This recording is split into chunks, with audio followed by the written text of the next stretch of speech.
Hello.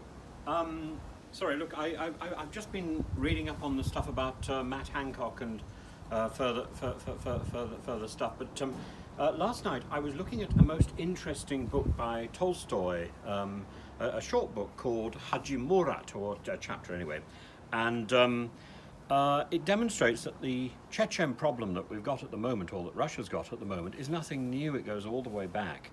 And things are nothing new. History keeps repeating itself. And so with the Matt Hancock story.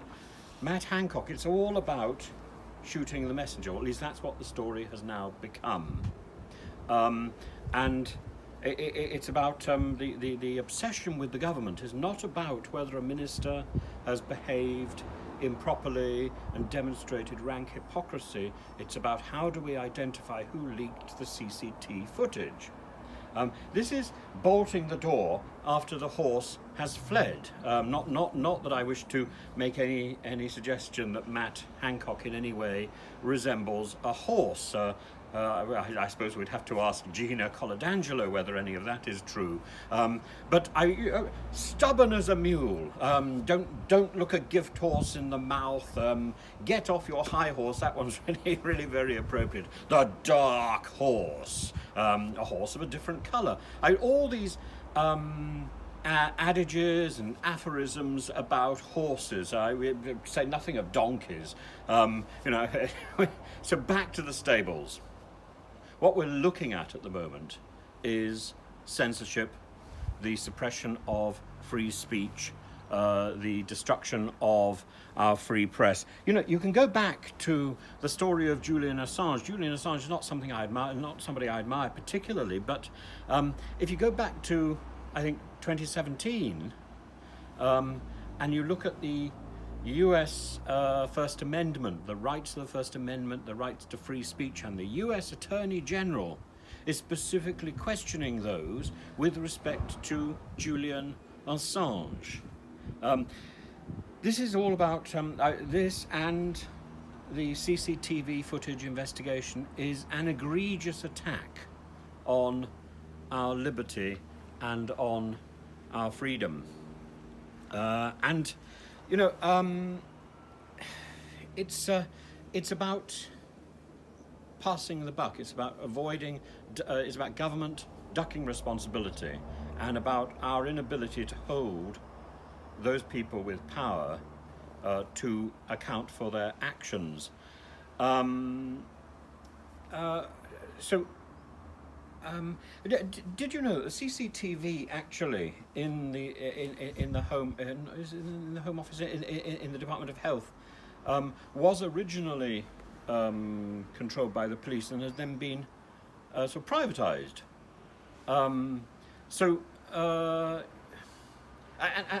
also that the footage that we saw of Matt Hancock with his hands on Gina Coladangelo's bottom, locked in an embrace, or maybe he was just trying to get her to do some more paperwork. Did you know that the supposition now is that the footage that we've seen was taken with a mobile phone? So it doesn't matter how much you examine who had access to the CCTV footage. It wasn't lifted from the CCTV footage. It was filmed from the monitors. So you'd have to investigate who has access to the monitor.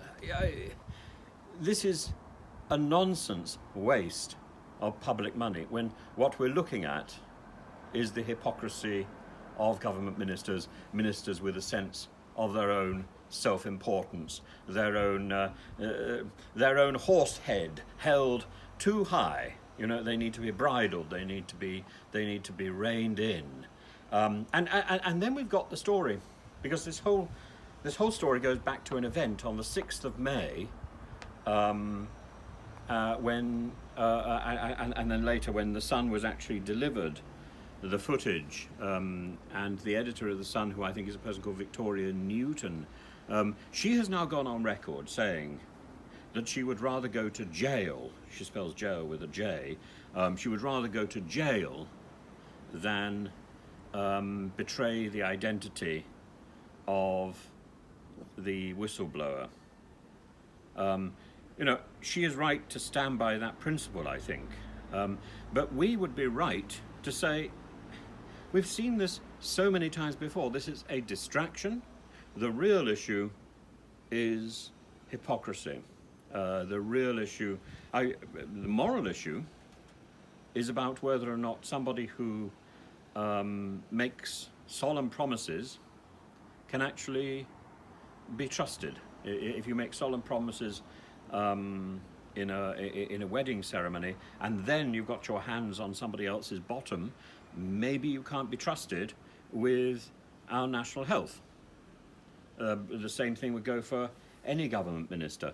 The peccadillos in the bedroom, or in this case in the corridor or by the door, have a bearing on the trustworthiness of the person in office, or indeed, you know, whether they are open to blackmail or whatever. So that is of interest. Whether the CCTV footage is working or not, or has been seen by disgruntled workers, well, the bottom line is Matt Hancock is known to have made people unhappy, just as Priti Patel has made people unhappy. You know, there is a culture running through government departments of bluster and bullying, and with such a culture we are going to find many instances where private photographs and private details are going to leak because the employees, the civil servants, are not happy. Why would they be happy? There is a sword of Damocles swinging over their head. Sorry, so much